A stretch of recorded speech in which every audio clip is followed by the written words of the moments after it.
Okay, Vampire Diaries season 4.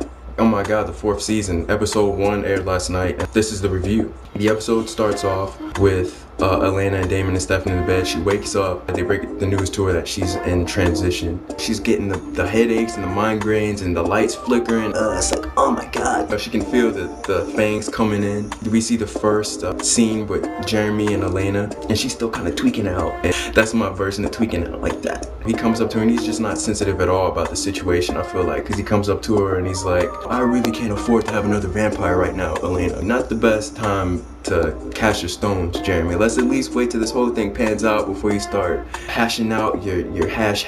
I made that up. Then we see a brand new character for the first time, Pastor Young. He's the new head of the council, and he's already snatching people up already. He's just ready to go. A little bit after that, we see the first really great scene, I feel like, in the episode was between Elena and Damon. And she's going through transition, and she sees a memory of the past that Damon made her forget. And he's telling her, you know, I love you, but I don't deserve you. But my brother, he deserves you. So I'm gonna hand you off until a couple episodes later down the road, and I'm gonna try to steal you back. She realizes, you know, oh my god, you know, this guy has a heart. And so then we have Bonnie, and she's surrounded by 1,000 candles. Like, I feel like 75% of the time on the show, Bonnie's surrounded by candles, and they're always lit. And Bonnie plans on killing herself. So there we go, the quick fix Bonnie, or super glue Bonnie, or MacGyver Bonnie, because she's like MacGyver. Anyways, somehow Elena ends up in Pastor Young's house. If you kind of go back and watch the episode, she just kind of arrives there and she's like, why did you bring me here? And he's like, oh, you know, I really appreciate it when you used to babysit my kids.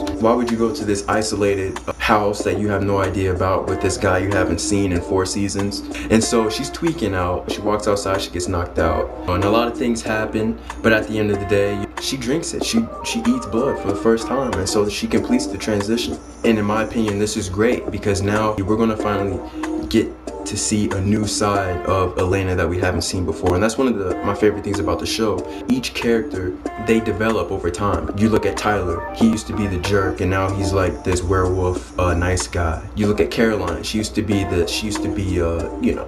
you know what she used to be, and now she's not that anymore. You got Stefan, he's changed, he's developed over time. Bonnie used to be this soft, innocent girl, now she's this hardcore witch, and you know, Lark, and just all these characters, they've developed and they've changed, with the exception of Elena. Throughout all 4 seasons, or all 3 seasons, she's been the same consistently good friend who is in love with Damon, who's in love with Stefan, but it's conflicted with Damon, and she's going through this stuff and she wants to protect her friends, but she's always been that good girl who's never really made any mistakes, who's never really struggled with anything.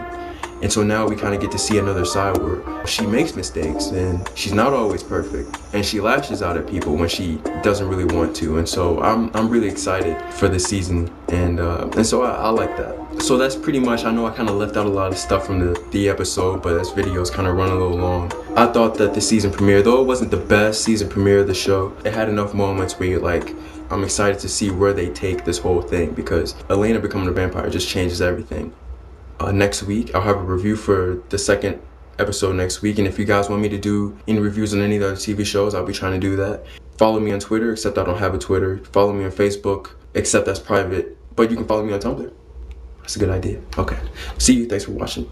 That's how I kiss, like that, and I close my eyes like that. I'm losing my mind.